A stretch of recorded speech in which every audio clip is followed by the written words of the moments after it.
네, 할렐루야. 주님이 허락하신 축복의 날, 참 좋은 날인 줄 믿습니다. 예배를 통해서 우리 구원자 되시는 예수님을 우리 마음 보좌의 왕으로 이 시간 모셔드리시기를 예수님의 이름으로 간절히 축원드립니다. 오늘은 어린 나귀를 타신 예수님이라는 제목으로 함께 은혜를 나누겠습니다. 먼저 전후좌우 이렇게 인사 나누시겠습니다. 주님 안에서 사랑합니다 라고 인사 나누시겠습니다. 주님 안에서 사랑합니다. 주님 안에서 사랑합니다. 아멘. 위험한 정글 속에서 많은 부족들에게 복음을 전했던 한 선교사님이 계십니다. 이 선교사님을 통해서 수많은 부족들이 이제 구원을 받았고 또 그 복음을 전하는 과정 가운데에서 또 많은 어려움이 있었다고 합니다. 그래서 어느 교회에서 이 선교사님을 부흥회에 초대했어요. 많은 사람들이 모여들었습니다. 이 선교사님의 활약상을 익히 듣고 있었던 터라 어떤 에피소드가 쏟아질지 사람들이 기대하며 그 예배의 자리에 모여 있었어요. 첫 번째 설교가 시작되었습니다. 예수님에 대한 말씀이었어요. 사람들은 기대했던 선교지의 이야기는 나오지 않았지만 두 번째 설교 때에는 나오겠구니 하고 다시 기대를 하고 돌아갔습니다. 두 번째 설교가 시작되었어요. 예수님 십자가 고난에 대한 말씀이었습니다. 사람들은 세 번째에는 흥미롭고 진지한 이야기가 나오겠지. 세 번째 설교는 예수님 부활에 대한 설교였습니다. 설교가 끝나자 교회 중직들이 선교사님을 찾아왔어요. 선교사님, 우리가 다 아는 설교 말고 선교지에서 있었던 이야기들을 좀 들려주세요. 네 번째 설교가 시작되었습니다. 선교사님은 여러분, 제가 선교지에서 겪었던 그 일이 예수님 십자가 그 부활과 죽음보다 더 중요한가요?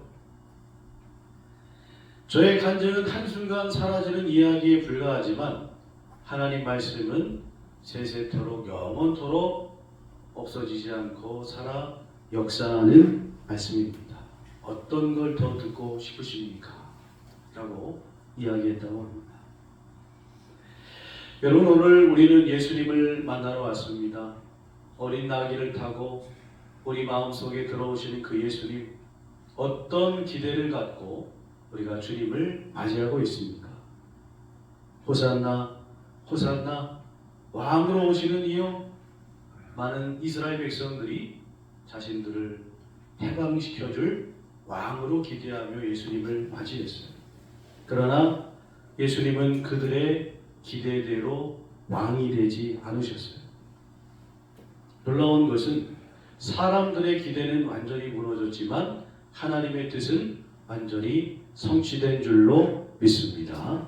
여러분, 그렇기 때문에 우리는 주님의 원하신 주님의 뜻이 이루어지기를 기도해야 될 줄로 믿습니다.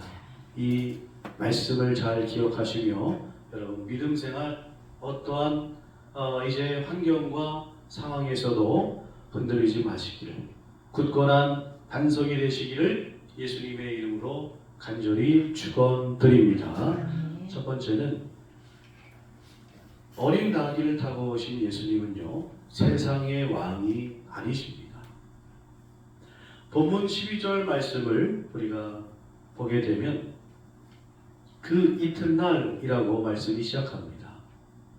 여기서 말하는 그 이튿날은 마리아가 300데나리온어치의 향유옥합을 예수님께 곁들여 그 발에 붓고 그리고 주님의 죽음을 준비했던 그 다음날 일어났던 이야기입니다. 성경에 보니까 이때는 명절, 즉 6월절이었습니다. 전해지는 기록에 의하면 예수님께서 십자가 고난을 당하실 때에 그때 6월절 명절에 참가하기 위해 모였던 예루살렘의 인파는 270만 명 이상의 사람들이 모였다라고 그렇게 이야기하기도 합니다. 물론 이거를 한 사람 한 사람 다 셌는지는 제가 확인할 길은 없었어요. 어쨌든 이 사람들이 예수님을 다 환영하러 나왔다고 볼 수는 없지만 엄청난 수의 사람들이 나와서 예수님을 환영하고 환호하고 있었다는 거예요. 그 엄청난 군중이 어떻게 예수님을 맞이하고 있습니까? 13절의 말씀을 한번 읽어보겠습니다. 종려나무 가지를 맞으러 나가 외치되 호산나 찬송하리로다 주의 이름으로 오시는 이 곧 이스라엘의 왕이시여 하더라. 아멘. 호산나는 우리를 구원하소서라는 뜻이죠. 거기 모인 수많은 사람들이 종려나무 가지를 흔들면서 길바닥에 옷을 깔고 왕으로 오시는 이요 하면서 이스라엘의 왕을 지금 맞이하고 있다는 거예요. 여러분, 문제가 여기 있었죠. 여러분, 군중들의 기대와 예수님의 원하심이 완전히 달랐다는 겁니다. 군중들은 로마의 압제로부터 우리를 해방시켜주고 강력한 다윗의 나라를 회복할 그런 왕으로 예수님을 고대하며 맞이하고 있는데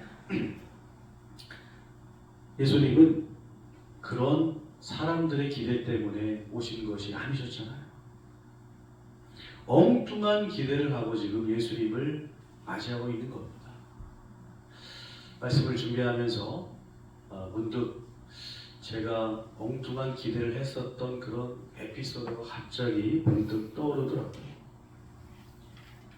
연말이 되면 연회나 이런 지방에서 이제 마지막 회의를 마치고 고생했다고 소위 말하는 거마비를 조금씩 이렇게 줍니다. 저도 작년에 몇 가지 역할을 맡아서 하다 보니까 받게 되었어요. 다 받은 줄 알았는데 지방 회계 목사님이 봉투를 또 하나 갖고 와서 저한테 주는 겁니다. 목사님, 이것도 받으셔야 돼요. 제가 그랬어요. 나 이미 받을 거 다 받았는데 뭔가 착오가 있는 것 같아요. 한번 확인해 보시면 좋을 것 같습니다. 그랬더니 회계 목사님이 하는 말씀이, 목사님, 이거 거마비 아니에요. 부담금 내라는 이제 공문입니다. 제가 속으로 얼굴이 화끈화끈 거리더라고요. 야, 내가 도대체 무슨 기대를 하고 이 돈 봉투인지 알고 기대했구나. 물론 같은 기대라 같은 예화라고 할 수는 없습니다만 예수님은 세상에 오셔서 로마의 압제로부터 민족을 해방시키고 강력한 나라를 만들겠다, 이런 공약을 출사표를 던지신 적이 한 번도 없으셨어요. 사람들이 자기들 멋대로 생각했죠. 예수님께서 그 중심을 보시고 어떤 마음이 드셨을까요? 여러분, 그런데 세상 사람들이 예수님을 이렇게 기대했던 것처럼 오늘날 세상도요, 그리스도인을 향해서 기대하는 바가 상당히 사실 높습니다. 교인이라면, 교회라면 이렇게 해야 되지 않느냐? 우리가 좀 억울할 때도 있지만 여러분, 그러나 반대로 생각해 보면 그래도 세상이 교회에 대해서 기대하는 바가 이렇게 있구나, 우리는 이렇게 생각해야 됩니다. 불신 세상, 저 믿지 않는 분들이 교회를 향해서, 그리스도인을 향해서 아무런 기대도 갖지 않는다고 한다면 이거야말로 더 큰 일이 아닐 수 없다는 것이죠. 물론 우리는 세상 사람들의 기대에 부응하기 위해서 신앙생활하는 것은 아닙니다. 성도는 하나님의 기대에 부응하는 자가 되어야 될 줄로 믿습니다. 세상 사람들 환호에 보조를 맞추거나 그들의 뜻에 교회를 만들어 가거나 인기에 따라 말씀을 전하거나, 여러분, 그것은 올바른 교회나 신앙의 모습이 아닌 것이죠. 갈라디아서 1장 10절 말씀을 우리 한번 같이 읽어보겠습니다. 이제 내가 사람들에게 좋게 하랴 하나님께 좋게 하랴 사람들에게 기쁨을 구하랴. 내가 지금까지 사람들의 기쁨을 구하였다면 그리스도의 종이 아니니라. 아멘. 아직도 기억나는 한 사건이 있습니다. 2019년도 제가 남부연의 동성애 대책위원회 사무총장 역할을 맡았을 때, 그때 이제 뭐 침례교, 장로교 이런 교단들이 모여서 이제 대전에 이런 문제를 함께 논의하는 그런 회의가 있었습니다. 저도 거기에 참석을 했었어요. 끝나고 식사를 하는데 어느 큰 교회 목사님이셨던 것 같아요. 이런 말을 합니다. 저보고 목사님은 참 좋으시겠어요. 개척교회니 동성애가 죄입니다 라고 말해도 교회에 아무 일도 일어나지 않으니까요. 근데 우리 교회에서 동성애가 죄입니다 라고 설교했다가는 아마 몇백 명 교인이 떨어져 나갈걸요. 저는 이게 자랑으로 하는 건지 무슨 뜻으로 하는 건지 굉장히 헷갈렸습니다. 근데 그 순간 제 마음속에 드는 것은, 하나님의 성경 말씀, 진리의 성경 말씀을 내가 전할 수 있는 우리 교회, 이를 주신 것이 얼마나 감사한지 제가 그 감사 기도가 나오더라고요. 하나님의 교회는 하나님의 말씀이 선포되어지는 곳인 줄로 믿습니다. 하나님의 말씀 한 구절 우리가 전하지 못해서 여러분 그것으로 돌리고 이리저리 바꿔 말한다고 한다면 그거야말로 얼마나 참 안타까운 교회 신앙이라고 할 수 있지 않겠습니까? 여러분, 우리는 호산나 호산나를 외치면서 세상의 왕을 기대하는 자들이 되어서는 안 될 줄 믿습니다. 우리가 고대해야 할 분은 메시아 예수님입니다. 죄에서 우리를 구원하신 그 예수님, 그 예수님을 우리의 마음속에 진짜 왕으로 모셔드리는 우리 감동교회 모든 성도님들이 되시기를 예수님의 이름으로 간절히 축원합니다. 두 번째는요, 어린 양을 타고 오신 예수님은 겸손의 왕이시라는 거예요. 예수님께서 십자가를 지실 때 그 나이 33세셨죠. 제가 33세 때 저의 모습을 한번 떠올려 보려고 그 33세 때 이 저장된 사진을 좀 찾아서 이렇게 봤어요. 확실히 뭔가 좀 달라졌더라고요. 그때는 가장 뭔가 생동력 있고 힘이 있어 보이더라고요. 건강한 나이 아닙니까? 우리가 알다시피 예수님은 30살까지 목수의 일을 하셨습니다. 전해지는 기록들에 따르면 당시 목수는요, 나무를 그냥 깎고 다루는 일을 하는 것이 아니라 집도 짓고 건축하는 일까지 했다고 합니다. 그런 일을 하면서 이제 자라셨던 예수님, 예전에도 한번 말씀드린 적이 있습니다만 그 몸이 얼마나 잘 단련되어 계셨을까요? 과장되게 표현하면 좀 우리 주님도 몸이 아주 좀 근육질의 그런 멋진 육체를 소유하셨지 않을까, 이렇게 생각이 되어집니다. 그 건장한 청년 예수님이 어린 나귀를 타고 환호를 받으면서 예루살렘으로 지금 입성하시는 것이죠. 그 그림을 죄송합니다. 여러 그림들을 제가 좀 찾아봤지만 저는 항상 이 그림이 가장 마음에 들더라고요. 사람들은 환호하지만 예수님께서 약간 좀 무표정한 이 모습, 나귀는 조그만데 예수님은 좀 건장한 이 모습, 좀 그림이 보기에도 예수님의 모습이 좀 어떻게 보면 좀 우스꽝스러워 보이지 않나 하는 그런 모습입니다. 지금 많은 사람들이 나와서 호산나를 외치며 왕으로 예수님을 맞이하고 있죠. 그 외침을 들고 어린 나귀를 타시면서 묵묵한 표정으로 예수님은 지금 들어오시고 계십니다. 그 모습을 만약에 내가 봤으면 나는 어떤 마음이 들었을까? 뭔가 왕의 모습은 좀 아닌 것 같다. 이런 생각이 들지 않을까? 이런 생각이 들었어요. 여러분, 우리도 그렇지만 당시 백성들은 메시아 이스라엘의 왕 호산나 하면서 아마 이런 모습을 상상했겠죠. 백마를 타고 카리스마 넘치고 위협이 아주 그냥 있는 그런 나폴레옹처럼 여러분 이런 모습을 상상하며 아마 예수님이 예루살렘 입성하시는 모습을 기대했던 사람들이 굉장히 많았을 거예요. 근데 모여서 가보니까 어린 나귀의 초라한 모습으로 지금 들어오시는 예수님 모습을 보면서 좀 우리의 생각과는 다르다. 이런 아마 생각을 하지 않았을까. 여러분, 그런데 왜 예수님께서 이런 모습으로 예루살렘을 입성하셨느냐? 그것은 하나님의 말씀을 이루시기 위함이었습니다. 스가랴 9장 9절의 말씀을 보시면 시온에 따라 크게 기뻐할지어다. 예루살렘에 따라 즐거이 부를지어다. 보라 내 왕이 내게 임하시나니 그는 공의로우시며 구원을 베푸시며 겸손하여서 나귀를 타시나니 나귀의 작은 것 곧 나귀 새끼니라. 스가랴 9장 9절 말씀입니다. 예수님께서 이렇게 예루살렘에 입성하심은 하나님의 말씀을 이루시기 위함이었다는 거예요.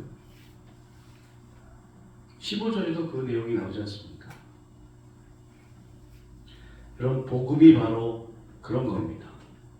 세상에 전파되어질 때에 불신자들은 복음을 받아들이면서 굉장히 큰 기대를 하죠. 내가 예수 믿으면 내 사업이 성공하겠구나. 내 인생이 활짝 피겠구나. 뭔가 내 창고에 물질이 가득 차겠구나. 어떤 복이 나에게 임할까. 그런데 예수 그리스도를 믿고 나서 보니까 뭔가 기대했던 것과는 다른 모습들, 다른 모양들이 그 안에 담겨져 있다는 거죠. 또한 예수 그리스도만 믿으면 구원받는다고? 너무 간단하잖아.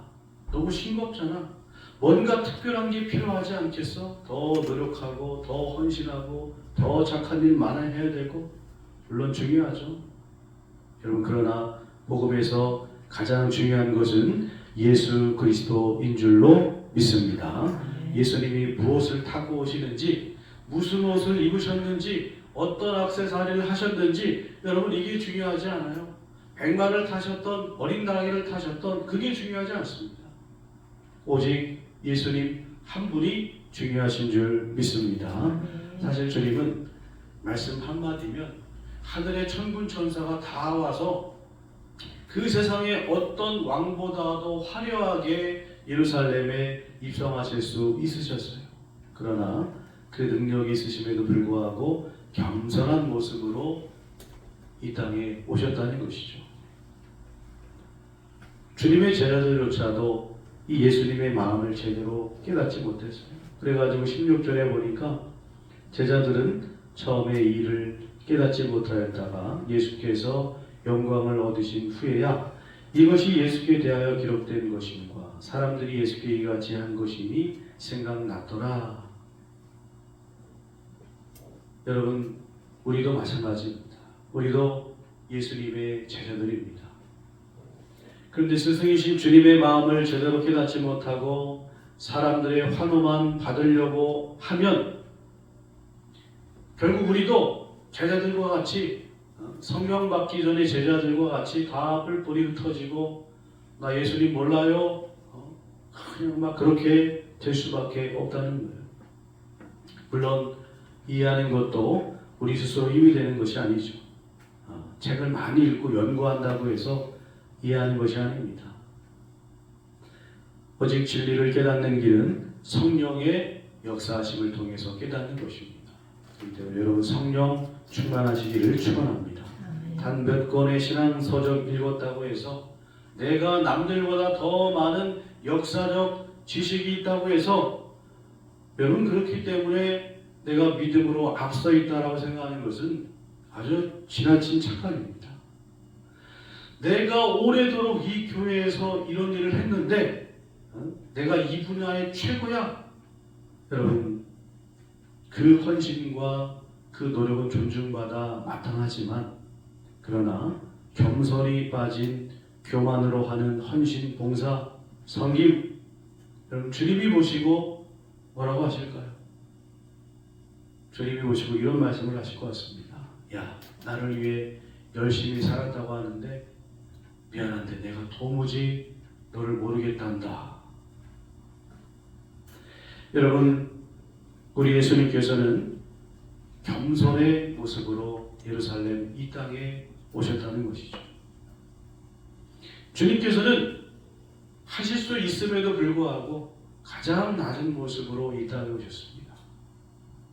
우리도 이 주님의 모습을 본받아 이 땅에서 겸손하게 신앙생활하고 겸손하게 하나님을 섬기고 겸손하게 이웃을 섬기는 우리 교회가 되기를 예수님의 이름으로 간절히 축원드립니다. 세 번째는요. 예수님께서 어린 양을 타고 이 땅에 오신 것은 주님은 세상의 구원자이시기 때문이라는 것이죠.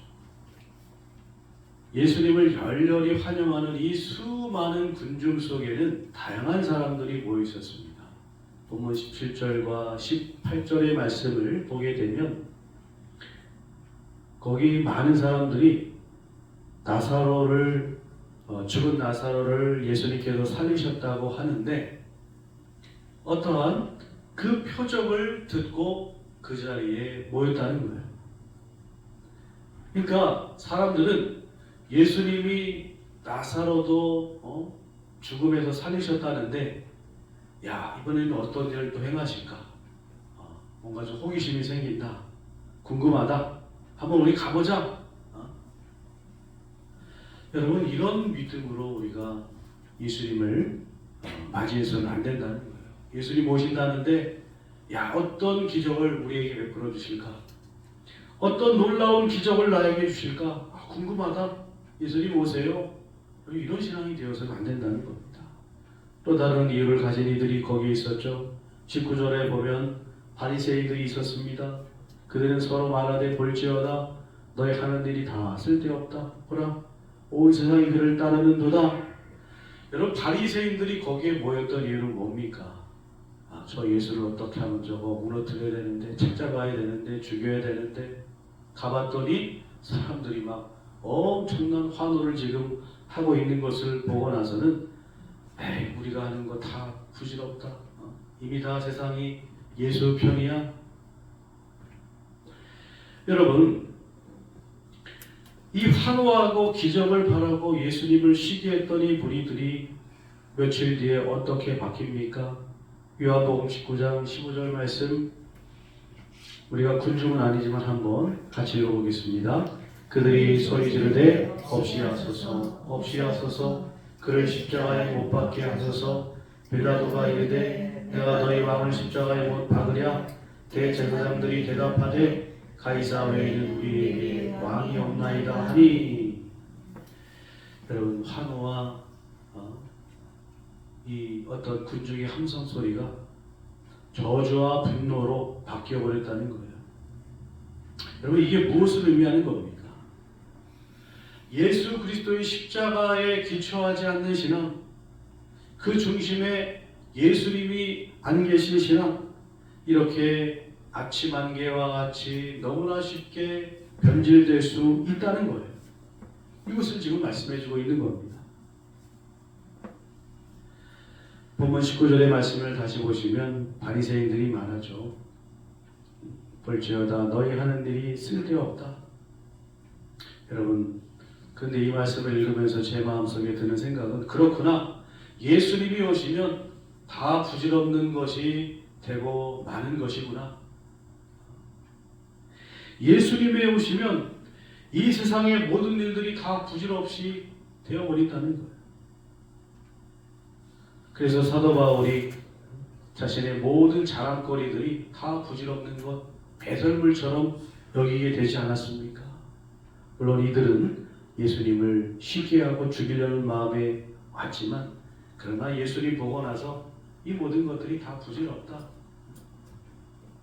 여러분, 우리의 마음속에 진짜 모셔드려야 될 분은 오직 예수님이십니다. 그분이 입고 오시는 그 옷이 아니라, 그분이 타고 오시는 그 백마탄 멋진 말이 아니라, 그분을 따르는 수많은 환호하는 저 군중들이 아니라 오직 예수님 한 분만을 우리 마음속에 모셔드리면 되는 거예요. 그 예수님을 여러분 이번 사순절 기간 정말 뜨겁게, 정말 내가 정말 주님을 뜨겁게 환호하면서 온전하게 잘 모셔드리셔서 십자가 본질위에 다시 서가는 우리 교회, 우리 믿음의 성도님들이 되시기를 예수님의 이름으로 간절히 축원드립니다. 기도하겠습니다. 하나님,